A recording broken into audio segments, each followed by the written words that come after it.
Сайн байцгаана уу итгэлийн ахын дүүсээ шинэ 7 хоногийн мэнд өргөе та бүхэндээ. Тэгээ өглөө бүр эзний үгтэй хамт байдаг итгэлийн ахын дүүс та нартаа баярлалаа. Тэгээ эзний үг бидний амьдралд бас байж өдөр бүр биднийг чиглүүлдэгт талархаж байна. Тэгээ өнөөдрийнхөө үг рүүгээ орохоос өмнө бүгдээрээ эзэн бурхан руугаа хандан залбирцгаая. Бидний хайртай эзэн минь таньда баярлалаа. Шинэ 7 хоногийн төлөө, шинэ өдрийн төлөө танд талархаж байна. Аава таны үг бидэнтэй хамт байж биднийг удирдах чиглүүлж зааж зүйлж одын төлөө тань талархаж байна.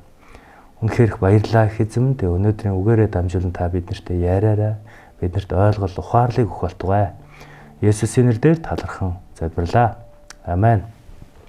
За өнөөдөр би та бүхэндээ 1-р Иохан номын 1-р бүлгийн 8-аас 10 дугаар эшлэлийг хуваалцгаална. Тэгээ өнөөдөр эндээс би дурдж өгье. Бид өөрсдөө гим нүгэлгүй гэж хэлбэл өөрсдөө хуурч буй хэрэг төдийгүй бидэнд үнэн байхгүй юм аа. Харин бид гим нүглээ улаан гимшүүл тэрээр итгэмжид зөв тул бидний гим нүглийг уучлж биднийг зөв тус бүхнээс цэвэрлэнэ. Харин бид гим нүгэл үлдээгүй гэж хэлбэл түүнийг худалж болгож буй хэрэг өгөөд түүний үг бидэнд байхгүй гэсэн үг юм аа гэсэн байна. Амен. Илч Иохан манай эртний 100-аад оны үед ил захидлыг бичсэн байгаа. Тэгээд ерөнхийдөө загтлаа нэг сургаал амлалын хэв маягтай бичсэн байдаг. Тухайн үед Иохан Илч Иохан Паулийн Ромын эзэнт гүрний Эфес хотод байгуулсан чуулганд бол үйлчлдэг байсан. Тэгээд Иохан эхнийхээ энэ хэсэгт болохоор Патмос арал дээр хоригдож байхдаа бичсэн байдаг юм аа. Тэгээд бурхантай нөхөрлөхөд болон эзний үгийн дагуу амьдрахад тулгардаг энэ бидний амьдралд тулгардаг хамгийн том саад бол гим нүглийн асуудал байдаг. Тэгээ 8 дугаар эшлэлээр бол бид өөрсдөө гим нүгэлгүй гэж хэлбэл өөрсдөө хуурч буй хэрэгтүүдөө бидэнд үнэн байхгүй маа гэсэн байдаг. Бид бүхэн гим нүгэлтэй, хүн болгон л гим нүгэлтэй. Хэрвээ хэн нэгэн гим нүгэлгүй гэж ярьж байвал тэр нь өөрийгөө хуурч байгаа хэрэг юм гэсэн. Бид гим нүгэлгүй мэт дүүрсэх нь үннээс зугатааж байгаа хэрэг юм аа. Тэгээ бурхны өмнө үнж байхын эхлэл бол өөрийгөө зөв харахаас эхэлдэг. Бид ихэн хөвлөгөөс л гим нүгэлтэй төрдөг. Мөртлөө гим нүгэлгүй гэх нь бол зохимжгүй юм. Бид бурхныг хуурах боломжгүй, мөн ах дүүсээ ч хуурах боломжгүй. Харин бид гим нүгэлгүй гэснээрээ бид өөрсдөө л хуурж байгаа хэрэг юм. Эзэн биднийг зөвтгсөн. Тэр биднийг гим нүгэлтэй байхад минь хайрлаж, уучлж, цаашлаад өөрийн цусаараа гим нүглийн минь угаад цэвэрлсэн. Бурхан өөрийн хүүгээ бидний төлөө ирж зөв бусаас биднийг зөвхт байдал руу шилжүүлсэн талаар бид бүхэн мэддэг. Ром 3:22 дээр Есүс Христ итгэх итгэлээр Бурхан зөв нь итгэгч бүхэнд байна гэсэн байдаг. Харин бид гим нүглээ улаан гимшүүл тэрээр итгэмжид зөвхт тул биднийг гим нүглийг уучлж биднийг зөвхт бүхнээс цэвэрлэнэ гэсэн. Бид нүглээ улаах юм бол гэсэн энд гарсан байна. Бид гим нүглээ улааж эзэн дээр ирж эзнэр зөвтгсөн бол бид гим нүгэлтэй гэдгээ хүлээн зөвшөөрөх хэрэгтэй. Хүлээн зөвшөөрөх нь одоо сул дорой байдлын нэг биш. Харин бид нэр хүлээн зөвшөөрснөөрөө эзний ариун байдал руу тэмүүлж байгаа энэ эхлэл юм. Бурхан биднийг уучлаа зогсохгүй цэвэрлээд биднийг бүхий л гэмт байдлаас нь цэвэрлэж бас өөрчилдөг. Бидний дотор хэрвээ бурхны зөвхт байдал байгаа бол бидний дотор өөрчлөлт ирдэг баг. Бид нэр гим нүглээс зугатааж, гим нүгэл үлдэхгүй байж, гим нүгэлтэй эвлэрэхгүй байдаг. Ингэснээрээ бид өмнө хийдэг байсан аливаа гим нүглүүдээсээ эргэж бидний өөрсдийн бие болоод амьдралд өөрчлөлт бас ирдэг баг. Заримдаа хүмүүс Христээр зөвтгөгдөж эзний авралд ирж гисэн юм чинь одоо би юу ч хийсэн яах вэ? Юм хийсэн ч бас аврал маань алдагдахгүй юм чинь гэсэн үүднээсээ бас дураараа ажилтдаг бас тал байдаг. Тийм учраас бид нар дуртайгаа хийж болно гэж бас андуурдаг байгаа.